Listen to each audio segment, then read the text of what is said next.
నమస్తే, welcome to iDream. నేను మీ Madhuri. Student psychology ఎలా ఉంటుంది మనం చూస్తూ ఉంటాం. ఒక్కొక్కరు స్టేట్ ఫస్ట్లో వస్తూ ఉంటారు, ఒక్కొక్కరు మొత్తం నేషనల్ వైడ్గా పేరు తెచ్చుకునే వాళ్ళు ఉంటారు, ఇంకొకళ్ళు అయితే ఇంటర్నేషనల్ వైడ్గా వాళ్ళని వాళ్ళ పైన అటెన్షన్ చూపించుకునే విధంగా ఉంటారు. వాళ్ళ తోటి పిల్లలందరూ కూడాను ఎక్కడో బ్యాక్లో ఉంటారు. అందరికీ బ్రెయిన్ ఉంటుంది, కాకపోతే ఆ బ్రెయిన్ ఎవరు ఎలా యూటిలైజ్ చేస్తున్నారు అనేది ఇంపార్టెంట్. సో అసలు స్టూడెంట్ సైకాలజీ ఎలా ఉంటుంది డీటెయిల్గా చెప్పడానికి మనతో పాటు ఉన్నారు దీప్తి జంగా, లైఫ్ కోచ్, అలాగే తను ఆథర్ అండ్ స్పీకర్. తనతో అడిగి డీటెయిల్గా తెలుసుకుందాం. నమస్తే మ్యామ్. నమస్తే మాధురి. మ్యామ్, నేను ఇప్పుడు చెప్పినట్టు అసలు చిల్డ్రన్ సైకాలజీ, మనం స్టూడెంట్ సైకాలజీ అనే కన్నా చిల్డ్రన్ సైకాలజీ ఎలా ఉంటుంది? అందరికీ ఎందుకు ఫస్ట్ రావట్లేదు? మా పిల్లలకి ఎందుకు ఫస్ట్? పేరెంట్స్ క్వశ్చన్, మా పిల్లలు ఎందుకు ఫస్ట్ రావట్లేదు? రైట్. మా పిల్లలు కనీసం సెకండ్లోనే ఎందుకు ఉండలేకపోతున్నారు? కనీసం సెకండ్లోనైనా ఎందుకు ఉండలేకపోతున్నారు? మేము వాళ్ళకి అన్ని సౌకర్యాలు ఇచ్చేసాం, కాకపోతే వాళ్ళు ఏమి చేయలేకపోతున్నారు అనేది పేరెంట్స్ క్వశ్చన్. రైట్. పిల్లల్లో కూడా ఏంటంటే నాకన్నా వాళ్ళు బాగా చదివేస్తున్నారు, నేను ఎంత చదివినా నాకు మార్కులు రావట్లేదు. అసలు ఈ చిల్డ్రన్ సైకాలజీ కానీ మనకి యాజ్ పేరెంట్ సైకాలజీ కానీ అసలు ఈ బ్రెయిన్ అందరికీ ఉండేటప్పటికి దాన్ని యూటిలైజ్ చేసుకోవటంలో ఎందుకు వెనకపడుతున్నారు? Right. Super question Madhuri. I think ఇది ప్రతి పేరెంట్, ప్రతి స్టూడెంట్కి కూడా బర్నింగ్ క్వశ్చన్ ఉంటుంది. కొంతమందికి ఏంటంటే నేను ఎందుకు చేయలేకపోతున్నాను అనేది వాళ్ళని తినేస్తూ ఉంటే, నేను అన్నీ ఇచ్చాను, నాకు ఈ అవుట్పుట్ రావాలి అని పేరెంట్స్కి ఎక్స్పెక్టేషన్ ఉండడం సహజం. కానీ అది ఎందుకు వర్కౌట్ అవ్వటం లేదు అనేదే కదా ఇప్పుడు క్వశ్చన్. సో నేను ఒక మాట చెప్తాను. మనము యాపిల్ తీసుకుందాం అనుకోండి, స్వీట్గా ఉంటుంది, కొన్ని న్యూట్రియంట్స్ ఇస్తుంది బాడీకి. అదే ఆరెంజ్ తీసుకుందాం అనుకోండి, స్వీట్గా ఉంటుంది, కొంచెం పుల్లగా కూడా ఉంటుంది. It gives a different kind of nutrients to the body. మనము యాపిల్ని, ఆరెంజ్ని ఒకే తాటి మీద పెట్టి కంపేర్ చేయలేము, ఫస్ట్ పాయింట్. సో ప్రతి స్టూడెంట్ కూడా యూనిక్ కెపబిలిటీస్తో ఉంటాడు మాధురి. సో ఒక పిల్లవాడు మేబీ అకాడమిక్స్లో రాణిస్తే, ఇంకొక పిల్లవాడు రిడిల్స్ సాల్వ్ చేయడంలో స్మార్ట్ ఉండొచ్చు, ఇంకొక పిల్లవాడు స్విమ్మింగ్లో స్మార్ట్గా ఉండొచ్చు, ఫస్ట్ ఉండొచ్చు, and somebody else maybe good at cooking. Right. So ప్రతి కిడ్ కూడా ఒక యూనిక్ స్కిల్ సెట్తో పుడతారు. మనం ఏం చేస్తున్నాము, మనం ఎకడమిక్స్ అనే ఒక బెంచ్ మార్క్ తీసుకొని దాంతో వాళ్ళని కంపేర్ చేస్తున్నాం. I think this is a very wrong way of looking things. ఎందుకంటే ఎకడమిక్స్ ఒక్కటి మాత్రమే ఒక పిల్లవాడి యొక్క యూనిక్నెస్ అండ్ స్కిల్ సెట్కి కొలమానం కాకూడదు. ఎందుకంటే ఒకప్పుడు ఎడ్యుకేషన్ సిస్టమ్ మనం ఎప్పుడైతే డిఫైన్ చేసామో, ఇందులో ఇన్ఫర్మేషన్ తెలుసుకోవడము, అలాగే నాలెడ్జ్ గ్యాదర్ చేసుకోవడం అనేది ఇంపార్టెంట్ అయింది. ఎప్పుడు? Back in 18th century, 17th century. అప్పుడు ఎడ్యుకేషన్, అప్పుడు ఇన్ఫర్మేషన్ గ్యాదర్ చేయడమే చాలా పెద్ద విశేషం కదా. మనకు మామూలుగా పెరుగుతున్నప్పుడు ఇది ఎలా చేయాలి, ఒక అలవాటు హ్యాబిట్ ఫామ్ చేసుకోవాలి, బ్రష్ చేసుకోవాలి, ఎలా చేయాలి, అదే టైంకి లెగాలి, టైం సెన్స్, డిసిప్లిన్ అలవాటు చేసుకోవాలి, ఎలా చేయాలి. సో అప్పటి దృష్ట్యా ఫామ్ చేసిన సిస్టమ్ ఇది. ఇప్పటికి ఇంకా రిఫార్మేషన్లో ఉంది, కంప్లీట్ చేంజ్ ఇంకా రాలేదు. కంప్లీట్ ఇర్రెలవెంట్ తొందరగా అయిపోతుంది ఒకవేళ మనం చేంజెస్ కనుక తీసుకురాకపోతే. అరే దీప్తి, అలా ఎలా అంటారు మీరు? ఎన్నో వందల సిస్టమ్ నుంచి, వందల ఏళ్ల నుంచి మన ఎడ్యుకేషన్ సిస్టమ్ ఉంది, అలా ఎలా ఇర్రెలవెంట్ అయిపోతుంది అంటే, మనం టైం మారే కొద్దీ మనం కూడా తెలివి పెరుగుతుంది కదా. మనం ఒకప్పుడు కొన్ని అలవాట్లు ఉండేవి, ఏంటి, 20 kilometers అవతలకి వెళ్ళి వాటర్ తెచ్చుకోవడము, లేకపోతే వేరే ఊరు ప్రయాణం చేయాలంటే ఒకరోజు ప్రిపరేషన్ చేసుకోవడం. మరి ఇప్పుడు అలాంటి సిచ్యువేషన్లో మనం లేం కదా. టెక్నాలజీ ఎవల్యూషన్తో పాటు మనలో కూడా చేంజ్ రావాలి. అన్నిట్లో మార్పులు వస్తున్నప్పుడు ఎడ్యుకేషన్ సిస్టమ్ మాత్రం ఎక్కడదక్కడ అలా ఉండిపోయింది. కొంచెం కొంచెంగా మార్పులు తీసుకొస్తున్నారు, కానీ ఇంకా దాంట్లో చాలా మార్పులు తీసుకురావాల్సిన అవసరం ఉంది. వై ఐఎమ్ సేయింగ్ దిస్, మన ఎడ్యుకేషన్ సిస్టంలో ఏమంటారు, ఫలానా సబ్జెక్ట్స్ ఉంటాయి, languages plus social studies, science, mathematics, ఇలా సబ్జెక్ట్స్ ఉంటాయి. ఈ సబ్జెక్ట్స్లో ఇది కరికులం అని డిఫైన్ చేసి అందులో ఒక పర్టికులర్ స్పెసిఫిక్గా అవుట్పుట్ ఇచ్చిన వాళ్ళు మాత్రమే విన్నర్స్ లేదా టాప్ క్లాస్ అంటున్నాం. మిగిలిన వాళ్ళు అసలు ఎడ్యుకేషన్ ఒక ముఖ్య ఉద్దేశం ఏమిటి, ఏమీ తెలియని వాళ్ళు ఇన్ఫర్మేషన్ని, నాలెడ్జ్ని గ్యాదర్ చేసుకోవడం.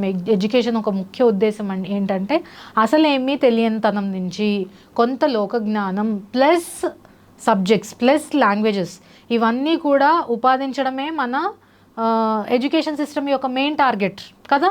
కానీ మనం ఏం చేసేసాం, ఇవాళ ఫోకస్ మొత్తం ర్యాంక్స్ మీదకి వెళ్ళిపోతుంది. నువ్వేం నేర్చుకున్నావు అన్న దాని మీద కంటే కూడా నువ్వు ఏ పొజిషన్లో ఉన్నావు అనేది ఎక్కువ ఇంపార్టెంట్ అయిపోయింది. So focus first of all మారాలి. ఈ స్టూడెంట్స్ ముందులో ఏ ఐక్యూ లెవెల్ లేదా ఏ ఇంటెలెక్చువల్ లెవెల్లో ఉన్నారు, ఇప్పుడు ఏం నేర్చుకుని ఏ లెవెల్కి వచ్చారు అనే దాని మీద ఫోకస్ ఉండాలి. ఐ థింక్ ఇప్పుడు ర్యాంక్స్ తీసేసి గ్రేడ్స్ ఇస్తున్నారు. They are trying to do some changes. I'm not blaming them completely. ఎవరైతే ఎడ్యుకేషన్ ఇస్తున్నారో, ఎవరైతే ఈ సెగ్మెంట్ని లీడ్ చేస్తున్నారో థాట్ఫుల్గా మెల్లమెల్లగా చేంజెస్ తీసుకొస్తున్నారు.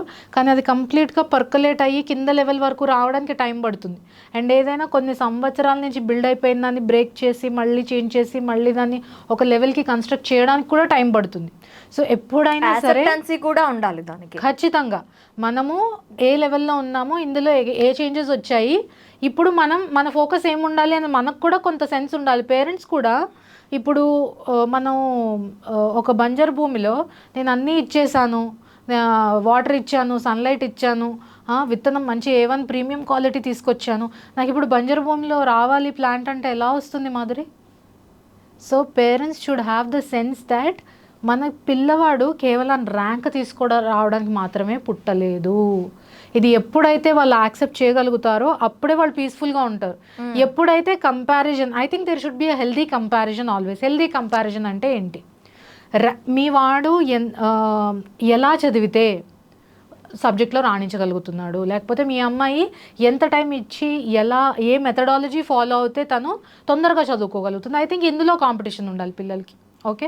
అండ్ ఇప్పుడు ఒక సబ్జెక్ట్లో వీక్గా ఉంటే 40% వచ్చేవాళ్ళు 50% వస్తే మనం ఎందుకు అప్రిషియేట్ చేయలేకపోతున్నాం? అంటే ఏంటి, 80% వస్తేనే వాళ్ళు మనిషా? 80% వస్తేనే వాళ్ళు మనుషులా? వాళ్ళు పిల్లలా? లేకపోతే మనుషులు కాదా? నేను చాలా ఎగ్జాంపుల్స్ చూస్తూ ఉంటాను. నేనేమంటా అంటే టార్గెట్ ఇవ్వండి, ఆ టార్గెట్ మీరు రీచ్ అవ్వండి. వాళ్ళకి ఏదో ఒకటి ఆ టార్గెట్ రీచ్ అయిన తర్వాత ఏదో ఒక గిఫ్ట్ రూపంలో ఇవ్వండి. రైట్. టార్గెట్ రీచ్ కాకపోయినా ఇవ్వండి. This very good. I think బాగా ఎవాల్వ్ అయిన పేరెంట్స్, బాగా పిల్లల్ని అర్థం చేసుకునే వాళ్ళు ఈ పని చేయగలుగుతారు. అందరూ ఆ పని చేసే పొజిషన్లో లేరు. అందుకే కదా ఇప్పుడు మనం మాట్లాడుకుంటున్నాం ఎందుకు పేరెంట్స్ మెంటాలిటీ ఉంది, ఎందుకు పిల్లల మీద ఇంత ప్రెషర్ పడుతుంది అంటే I think there should be a pressure, లేకపోతే గ్రోత్ ఉండదు.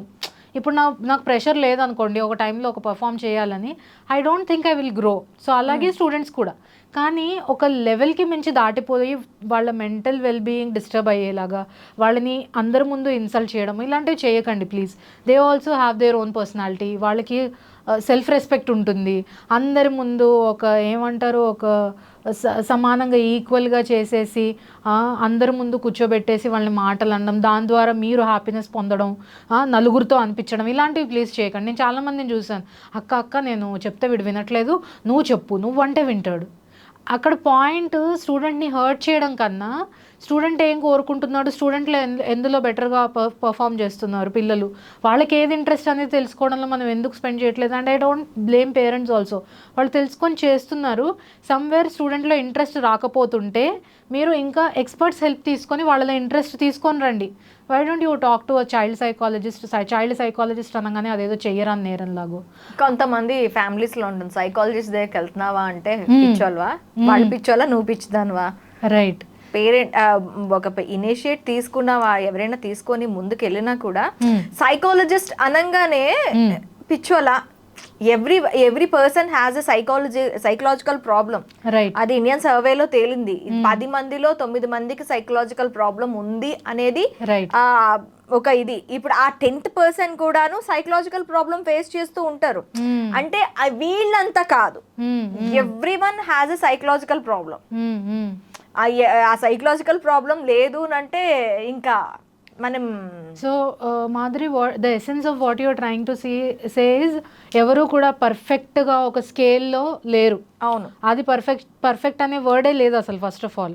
సో మీరు when you're trying to compare మీ సైకలాజికల్ నీడ్స్ మీట్ అవుతున్నాయా లేదా అనేది చెక్ చేసుకోవాలి. కానీ నాకు ప్రాబ్లం లేదు అని చెప్పడానికి లేదు. Somebody might have a problem of not coping up. అంటే పక్క వాళ్ళు ఉన్న ఇంటెలెక్చువల్ లెవెల్కి అందుకోలేకపోవడం ఒక స్టూడెంట్ ప్రాబ్లం కావచ్చు.